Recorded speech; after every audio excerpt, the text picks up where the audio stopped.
जय हिंद दोस्तों, मैं आनंद यादव। आप सभी का स्वागत है आपके अपने यूट्यूब चैनल एएस कॉलेज में। प्यारे मित्रों, 130 नंबर तक सवाल हो चुका है एसडी यादव बुक से। नंबर सिस्टम पहला चैप्टर चल रहा है। पहला वीडियो देख चैनल के प्लेलिस्ट से देख सकते हैं या डिस्क्रिप्शन में इसका लिंक दिया गया है। हर एक वीडियो वहां से आप वॉच कर सकते हैं। पहले आप उन सभी वीडियो को देख लीजिएगा, तभी समझ में आएगा। चलिए स्टार्ट करते हैं 131 नंबर। और वीडियो को लाइक करके शेयर कर दीजिएगा। चैनल को सब्सक्राइब ना किया हो तो सब्सक्राइब कर लीजिएगा।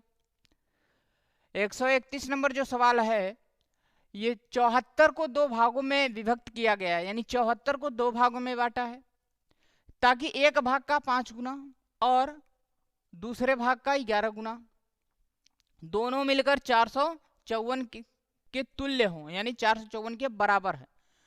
दोनों भाग क्या होंगे, यानी दोनों भाग पूछ रहा।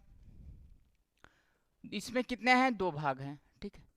अगर हम पहला भाग x मानते हैं, पहले भाग को हमने x माना, तो दूसरा भाग क्या होगा? टोटल कुल मिला के 74 है, तो 74 में से पहला भाग निकालेंगे तो दूसरा भाग बचेगा, तो यानी 74 माइनस पहला भाग x।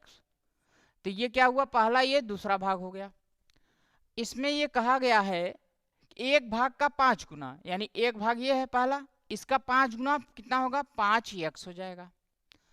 और दूसरे भाग का 11 गुना, इसका जो है 11 गुना दोनों मिला देंगे, यानी दोनों जोड़ देंगे तो कितना? 454। दूसरे भाग का 11 गुना, यानी ये 11 ब्रैकेट में 74 माइनस एक्स, 11 गुणते 74 माइनस एक्स। इन दोनों को अगर हमने जोड़ दिया, मिला दिया, तो 454 कितना हुआ? 454। अब ये 5x, इसी को सॉल्व करते हैं। 11 से गुणा कर लीजिए, 11 चौक 44, 11 सत्ते 77, 4 81 और माइनस 11 की 11 x हो जाएगा और बराबर 454। अब ये 814 सॉरी 814, 454 इधर लाओ, माइनस 454 हो जाएगा। अगर हम 5x में से 11x घटाएंगे तो माइनस 6x आएगा, और माइनस 6x को इधर ले जाएंगे तो प्लस 6x हो जाएगा।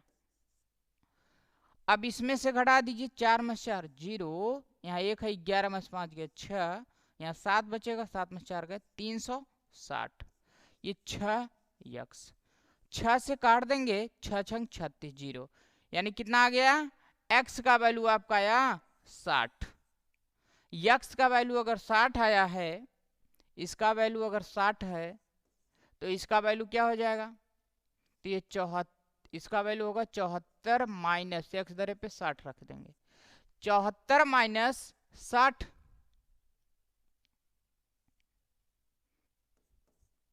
74 माइनस 60 तो कितना हो जाएगा? 74 में 60 घटाएंगे 14, यानी ये 60 और 14 कितना? 74। यही दो भागों में हमें विभाजित करना था। एक भाग 60 है, दूसरा भाग 74 है। ये दोनों मिलकर 74, दूसरा भाग 14 है, दोनों मिलकर 74 होंगे। 60 और 14, ऑप्शन ए सही है। चलिए क्वेश्चन नंबर अगला 132 नंबर, बहुत ही बढ़िया सवाल है। किसी संख्या का 3 गुना, जैसे जैसे सवाल का है वैसे ही सॉल्व करना है। संख्या का 3 गुना, इस संख्या के 3/5 से 60 अधिक हो तो संख्या ज्ञात करना है। तो संख्या में पता नहीं, संख्या x मान लो, x माना, x संख्या का 3 गुना, यानी x का 3 गुना 3x हो जाएगा। इस संख्या के 3/5 से 60 अधिक हो, बराबर संख्या का 3/5, यानी 3/5 से कितना? 60 अधिक, 60 अधिक हो जाएगा। अब 5 से गुणा इधर और 5 से गुणा इधर भी होगा, 5 जाए 15x हो जाएगा और 3 के 3x, ये 5 36 300 हो जाएगा। ये 15 में से ये 3x इधर आएगा तो घटाएंगे तो आएगा 12x हो जाएगा, और ये कितना है? 300। 12 से डिवाइड कर देंगे तो 12 दूना 24, 6 60, 12 पंचे 60। x का वैल्यू क्या आया? 25। और संख्या हम क्या माने थे? x माने थे। x का मान यानी संख्या कितना है? 25 है। ऑप्शन ए इसमें भी सही है। अब 133 नंबर जो सवाल है, ये कहा तीन संख्याओं का योग, यानी तीन संख्या हमको मानना होगा। तीन संख्याओं का योग 140 है। पहली संख्या दूसरी की दुगुनी और तीसरी की चौगुनी, तो सबसे बड़ी संख्या क्या होगी? ध्यान दीजिए, ये पहली संख्या, दूसरी संख्या और तीसरी संख्या। इसमें कहा है पहली संख्या दूसरी संख्या की दोगुनी होनी चाहिए।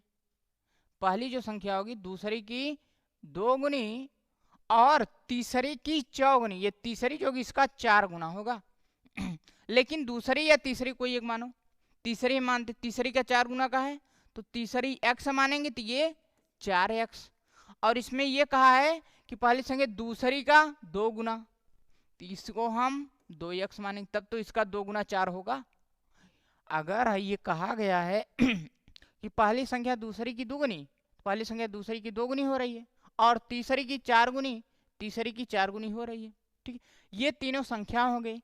अब ये कहा गया है कि संख्याओं का योग 140, इनका जब हम योग करेंगे 4 2 6 1 7, 7x के बराबर दिया है 140, काट देंगे 7 दूनी 14, 0, x का वैल्यू आया 20। पूछा है सबसे बड़ी संख्या। अब आप बताइए इसमें सबसे बड़ी संख्या क्या है?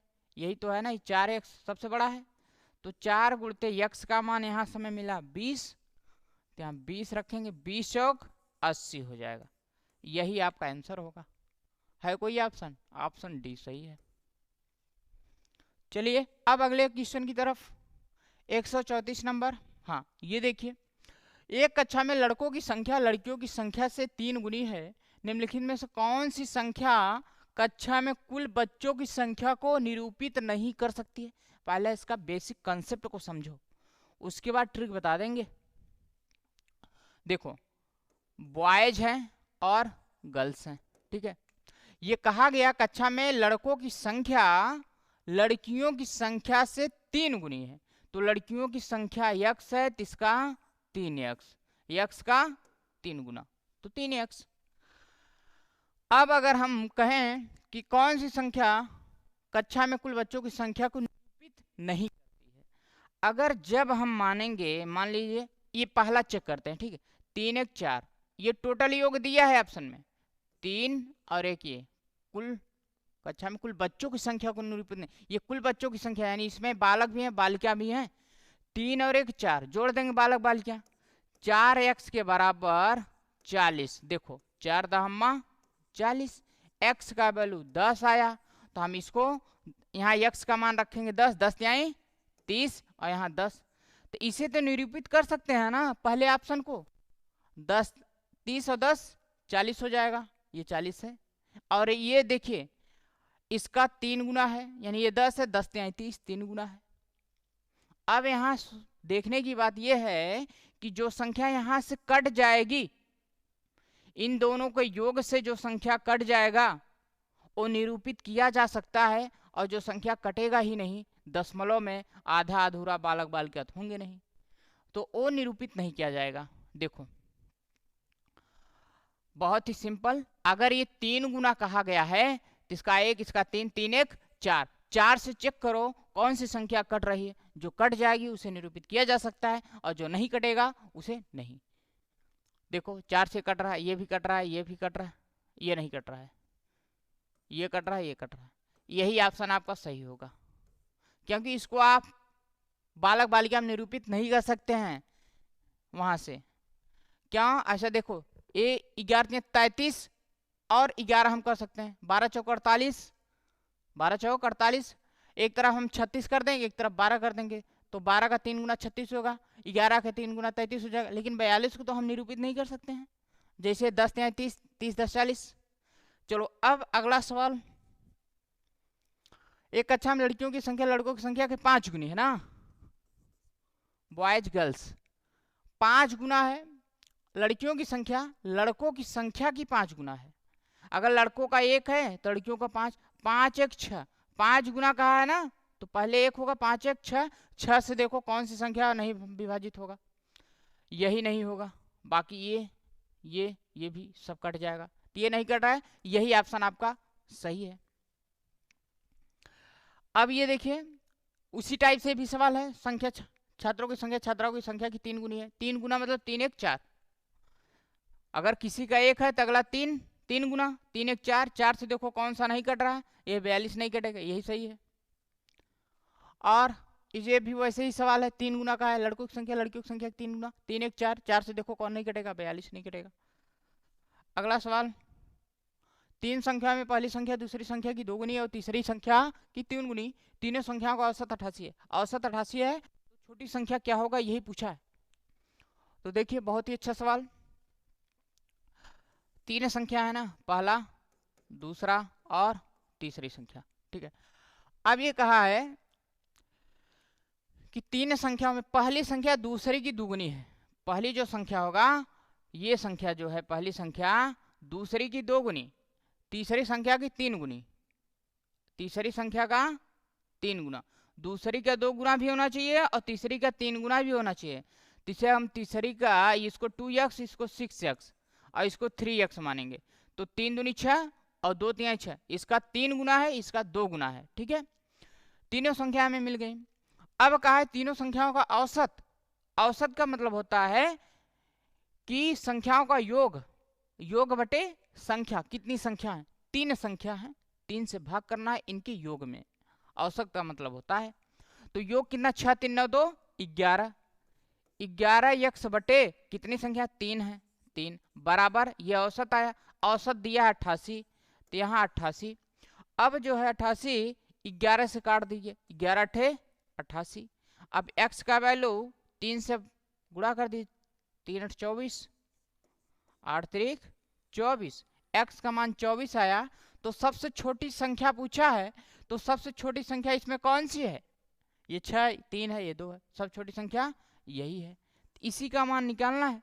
तो x का मान हम 24 वहां रखेंगे, जो 24 है 24 यहाँ रखेंगे, तो 24 दूना 48 होगा, यही आपका आंसर होगा। 48 ऑप्शन बी सही है। प्यारे मित्रों समझ में आ रहा तो वीडियो को लाइक करके शेयर जरूर करिएगा और चैनल को सब्सक्राइब ना किया तो सब्सक्राइब कर लीजिए।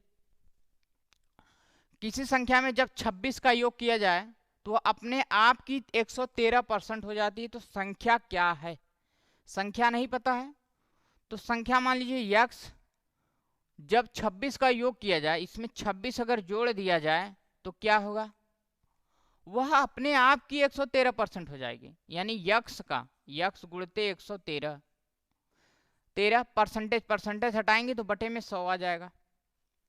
100 का गुणा इधर होगा तो ये 100 यक्स हो जाएगा और ये 2600 होगा।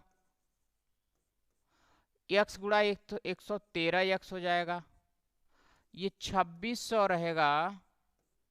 अब ये 100 यक्स इधर जाएगा तो 113 में से 100 यक्स घटाएंगे तो 13 यक्स होगा।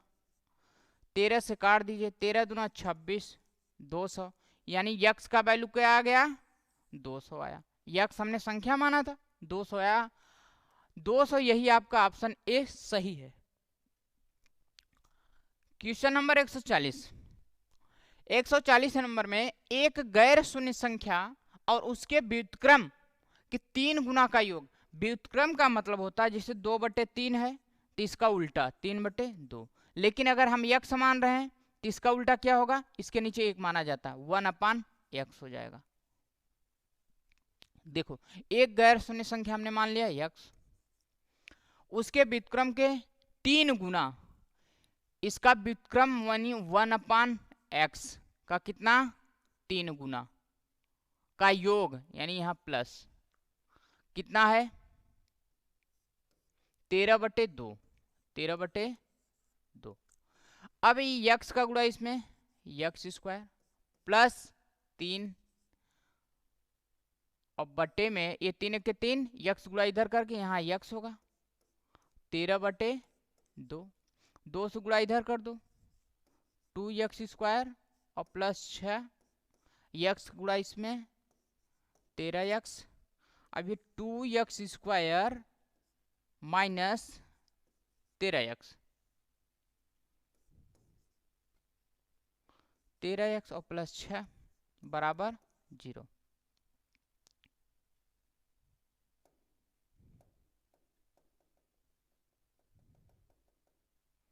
देखिए अब ये जो है यहाँ ये 2x² माइनस 13x प्लस 6 है ना, इसका गुणनखंड क्या होगा? -12 -1। इसका डायरेक्ट भी अभी हम बताने वाले हैं। देखिए पहले बेसिक से देख लीजिए, ये -12x और -x और +6 बराबर 0। यहाँ से 2x कॉमन हो जाएगा तो यहाँ x बचेगा, यहाँ 6 -1 कॉमन कीजिए, x -6।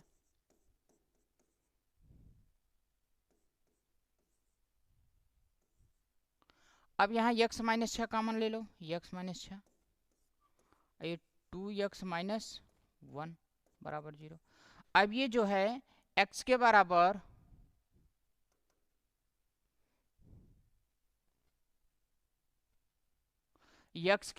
आपका आ जाएगा 6 सॉरी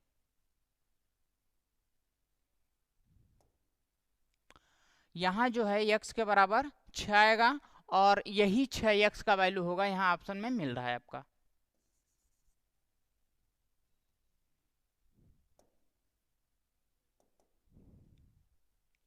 हैंग कर रहा है। चलिए बस इतना ही रहने दीजिए, अब मिलेंगे अगले वीडियो में। धन्यवाद।